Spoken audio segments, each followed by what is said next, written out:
देखिए साथी, जो ये क्वेश्चन हम बताने वाले हैं पेपर में तो अवश्य आएंगे, इनको जरूर देखिए साथियों। तो जैसा कि आप लोगों की रेलवे ल्यूसेंट जीके की क्लास 1000 प्लस क्वेश्चन वाली क्लास चल रही थी, तो उसको आज हम फिर से लेकर हाजिर हो गए हैं। तो आप सभी लोग क्लास में आ जाइए, जुड़ जाइए, सभी लोगों के पास शेयर कीजिए ताकि सभी लोगों को इन क्वेश्चनों के बारे में अच्छी जानकारी पता हो सके और वो भी अच्छे पेपर में परिणाम ला सके। तो जैसा कि हमारी 1000 प्लस जीके की क्लास चल रही थी, तो उसको आज हम शुरू करते हैं। 3 क्लास है आज हमारी। जिसने भी पिछली क्लास नहीं देखी उस क्लास को देख लीजिए, तभी आप लोगों के इनको क्वेश्चन समझ में आएंगे। क्योंकि आज डायरेक्टली सीधा 101 क्वेश्चन देखोगे तो कहोगे क्या 101 आ गया सीधा। तो हम 50-50 के 2 क्लासों में देख चुके हैं। आज हमारी ये तीसरी क्लास है। तो आज की इस क्लास को शुरू करते हैं। आप लोगों का इस क्लास में बहुत बहुत हार्दिक स्वागत है और हमारी यूपीएससी ज्ञान जी के चैनल में आप सभी लोगों का अभिनंदन है। हमारे द्वारा जो जानकारी दी जाती है, अगर हमको आशा है कि आपको लोगों को पसंद आती होगी। हमको कमेंट करके जरूर बताइए कि हमारी इस वीडियो में क्या कमी है, क्या कॉन्टेक्ट थोड़ा बहुत सही है या नहीं, कमेंट करके जरूर बताइए। चलिए आज की क्लास को शुरू करते हैं। तो जय हिंद, जय भारत, जय बजरंगबली। पहला क्वेश्चन कहता है कि हरियाणा का क्षेत्रफल, हमारा जो हरियाणा का क्षेत्रफल है कितना वर्ग किलोमीटर है। हरियाणा का क्षेत्रफल कितना वर्ग किलोमीटर है? तो इसका जवाब हो जाएगा 444,212 वर्ग किलोमीटर, जो हरियाणा के क्षेत्रफल का है। 102 क्वेश्चन है कि हरियाणा के पहले मुख्यमंत्री कौन बने थे? तो इसका सही जवाब हो जाएगा पंडित भगवत दयाल शर्मा को हरियाणा का पहला मुख्यमंत्री चुना गया था। तो हमारे मध्य प्रदेश के पहले मुख्यमंत्री कौन थे? कमेंट करके जरूर बताइएगा। क्योंकि हरियाणा के देखोगे तो फिर अपने मध्य प्रदेश के तो सबसे पहले देखना होगा, क्योंकि ये क्वेश्चन में आता ही आता है। अगला क्वेश्चन 103वां है कि किस देश की स्थल सीमा सर्वाधिक देशों के साथ लगती है? तो हमारी किस देश की सीमा है? तो हमारी जो किस देश की सीमा है तो वो चीन देश की, क्योंकि हमारे भारत देश की 7 देशों के साथ सीमा साझा करती है। तो सबसे ज्यादा सीमा जो देश है हमारा, किस देश की सीमा से? हमारा जो चीन देश है ना, तो उसकी सीमा सबसे ज्यादा देशों के साथ लगती है। अगला क्वेश्चन है कि बैरोमीटर के पठन में तेजी से गिरावट किस बात का सूचक होता है? अगर बैरोमीटर में तेजी से कमी हो जाती है तो हमारे लिए किस बात का सूचक हो जाता है? तो तूफान का। जैसे कि किसी व्यक्ति को सर्दी जुकाम हो जाता है ज़्यादा से ज़्यादा, जैसे उसकी दवाई ना हो तो फिर उसको किस बीमारी का सूचक हो जाता है? तो उसको बुखार आ जाएगा। फिर ऐसा ही बैरोमीटर को अगर तेजी से गिरावट आ जाए इसमें, तो इसमें तूफान का सूचक हो जाता है कि तूफान आने वाला है। 105वां क्वेश्चन है कि भारतीय मरुस्थल का क्या नाम है? तो हमारे भारतीय मरुस्थल का नाम थार मरुस्थल है। अगला क्वेश्चन 106 है कि कांजीरंगा राष्ट्रीय अभयारण्य किस राज्य में स्थित है? यहाँ पर असम लिख गया है, लेकिन असम है। असम राज्य में कांजीरंगा राष्ट्रीय उद्यान स्थित है। देखिए अगला क्वेश्चन 107वां है कि पृथ्वी अपनी धुरी पर किस दिशा में घूमती है? ये क्वेश्चन बहुत महत्वपूर्ण। पृथ्वी जो 24 घंटा में सूर्य का चक्कर पूर्ण करती है, तो वो कहाँ से? पश्चिम से इस साइड की ओर ऐसी घूमती है। पश्चिम, जैसे हमारा भारत का नक्शा ऐसा बना होता है, तो पश्चिम इस साइड होता है और पूरब इस साइड होता है। तो वो पृथ्वी है ऐसी घूमती है पश्चिम से पूरब की ओर और 24 घंटा में सूर्य का परिक्रमण करती है। 108 क्वेश्चन अगला है कि उज्जैन किस नदी के किनारे बसा है? एक क्वेश्चन तो हर बच्चे को याद है कि क्षिप्रा नदी के किनारे उज्जैन बसा है। यहाँ पर क्षिप्रा लिख गया, थोड़ी गलती से, यहाँ क्षिप्रा है, सही कर लीजिएगा। अगला क्वेश्चन है 109 कि निम्न में से कौन सी धातु बिजली की सबसे अधिक सुचालक है? तो चांदी की। 110 क्वेश्चन है कि गोबर गैस में मुख्य रूप से क्या पाया जाता है? तो इसका सही जवाब हो जाएगा मीथेन पाया जाता है गोबर गैस में। 111वां क्वेश्चन है कि स्वतंत्रता मेरे जन्म सिद्ध का अधिकार है और मैं इसे लेकर रहूंगा। किसने कहा था कि स्वतंत्रता है जो मेरे जन्म का अधिकार होता है और मैं इसे लेकर ही रहूंगा, किसी को नहीं दूंगा? तो यह किसका वाक्य था, किसने दिया था? तो लोकमान्य तिलक, बाल गंगाधर तिलक जी ने ये वाक्य दिया था। सभी लोग इसको याद कर लीजिए, क्योंकि स्वतंत्रता सभी के जन्म का अधिकार है, स्वतंत्रता किसी की नहीं छीन सकता। उसको पढ़ने का अधिकार है, उसको जीने का अधिकार है, उसे अच्छे से रहने का अधिकार है।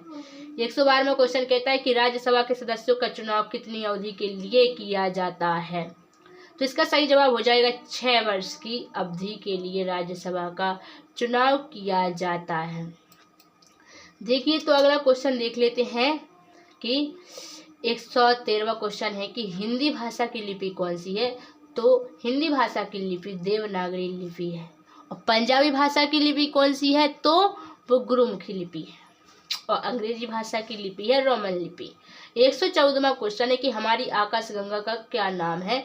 तो इसका सही जवाब हो जाएगा दुग्ध मेखला या मिल्की वे। एक क्वेश्चन बहुत महत्वपूर्ण है, पेपर की दृष्टि question SSC MTS railway IB security परीक्षा में बार बार आ चुका है। ल्यूसेंट जीके का क्वेश्चन है, नामांतर ल्यूसेंट को खोलकर भी देख लीजिए। हमने कहा कि ल्यूसेंट के 1000 प्लस क्वेश्चन बताएंगे, तो हमारे साथ जुड़े रहिएगा, 1000 क्वेश्चन देखेंगे। 115वां क्वेश्चन है कि हिंदी भाषा का पहला समाचार पत्र कौन सा था? तो हिंदी भाषा का पहला समाचार पत्र था उद्दंत मार्तंड। देखो, 116वां क्वेश्चन कहता है कि तुलसीदास द्वारा रचित रामचरितमानस हिंदी भाषा की किस बोली में लिखी गई थी? तो अवधी भाषा में लिखी गई थी। अगला क्वेश्चन है 117वां कि हरियाणा के राज्य कवि कौन कहलाता है? कौन कहलाते हैं? हरियाणा के जो राज्य कवि हैं वे क्या कहलाते हैं? तो उदय भानु हंस कहलाते हैं। अगला क्वेश्चन 118वां है कि 118वां आधुनिक ओलंपिक खेलों की शुरुआत कब और कहाँ हुई थी? तो एथेंस यूनान में 1896 में ओलंपिक खेलों की शुरुआत हुई थी। यहाँ पर 118 दो बार लिख गया, इसको कंफ्यूज मत होना। चलिए, अगला क्वेश्चन 119 है कि भारत ने किस खेल में ओलंपिक खेलों में भारत ने है जो किस खेल में ओलंपिक खेलों में 8 बार स्वर्ण पदक जीता है? किस खेल में?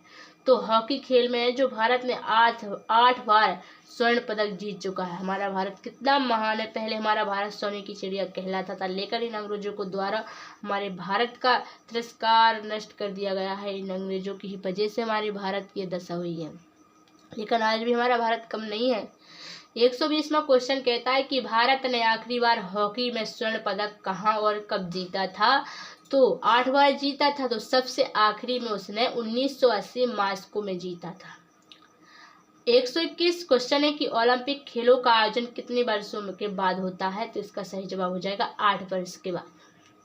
अगला क्वेश्चन 122वां है कि अंतर्राष्ट्रीय ओलंपिक समिति का मुख्यालय कहाँ स्थित है? तो इसका सही जवाब हो जाएगा लुसान, स्विट्जरलैंड में। अगला क्वेश्चन 123 है कि सन 2012 में ओलंपिक खेल कहाँ हुए थे? तो 2012 में कहाँ हुए थे? लंदन में हुए थे ओलंपिक खेल। अगला क्वेश्चन 24वां है 124 के ओलंपिक ध्वज में कितने गोले होते हैं? तो इसका सही जवाब हो जाएगा 5 गोले। 125 क्वेश्चन है कि ओलंपिक ध्वज में 125 क्वेश्चन है कि एक ओलंपिक में सर्वाधिक स्वर्ण पदक जीतने वाला खिलाड़ी कौन है?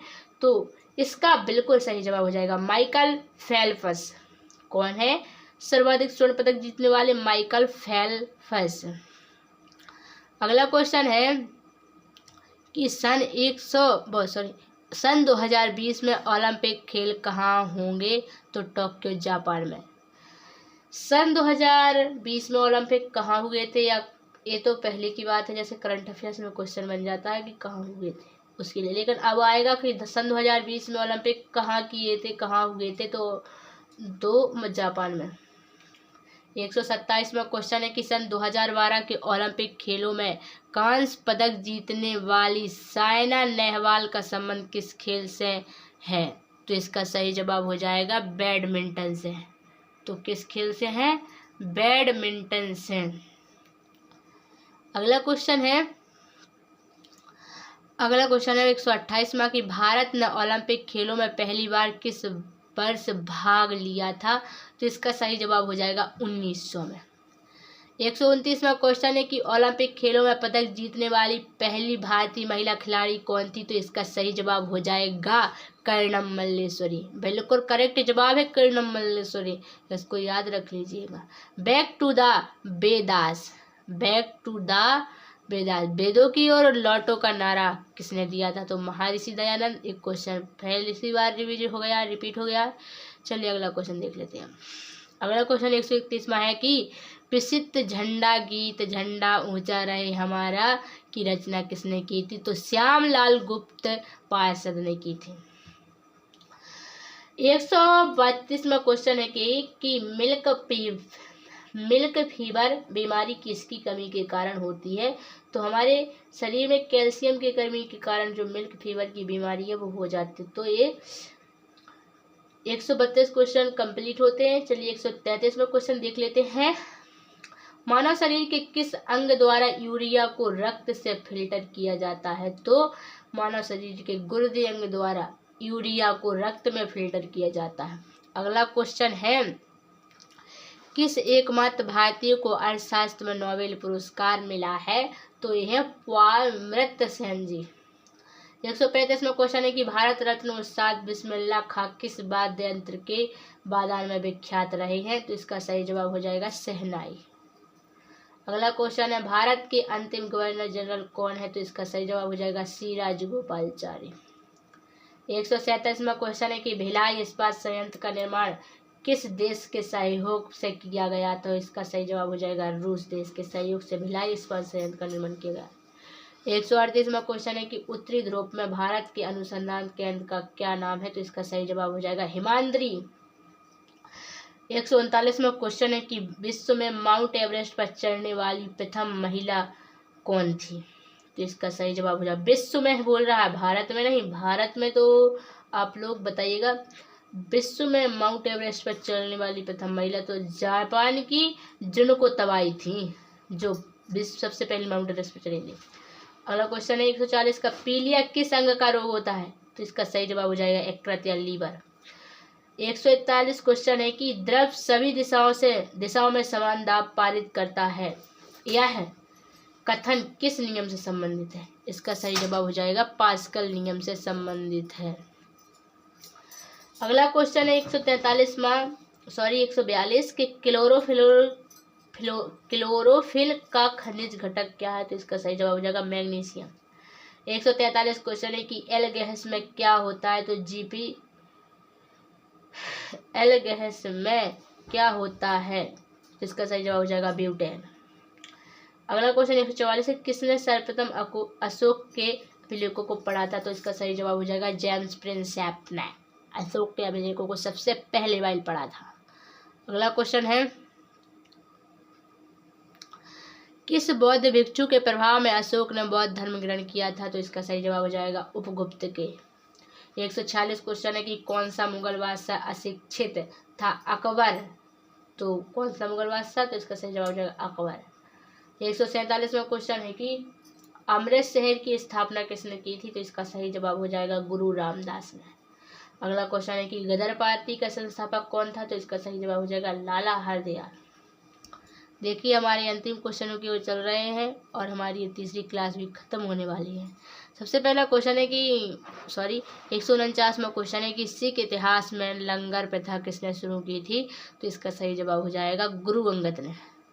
अगला क्वेश्चन है सबसे प्राचीन वेद कौन सा माना जाता है? तो सबसे प्राचीन वेद ऋग्वेद माना जाता है और सबसे बाद का वेद अथर्ववेद माना जाता है। देखिए तो हमारे आज के 150 क्वेश्चन समाप्त होते हैं, यानी कि हमारी 3 क्लासें कंप्लीट हुई।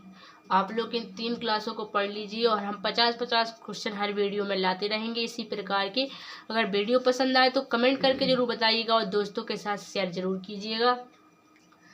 तो वीडियो की क्वालिटी कैसी थी कमेंट करके ज़रूर बताइए और फिर मिलेंगे नेक्स्ट वीडियो के साथ। तो तब तक के लिए धन्यवाद, बाय बाय। अगली वीडियो जल्दी लाएंगे। जय हिंद, जय भारत, जय बजरंगबली।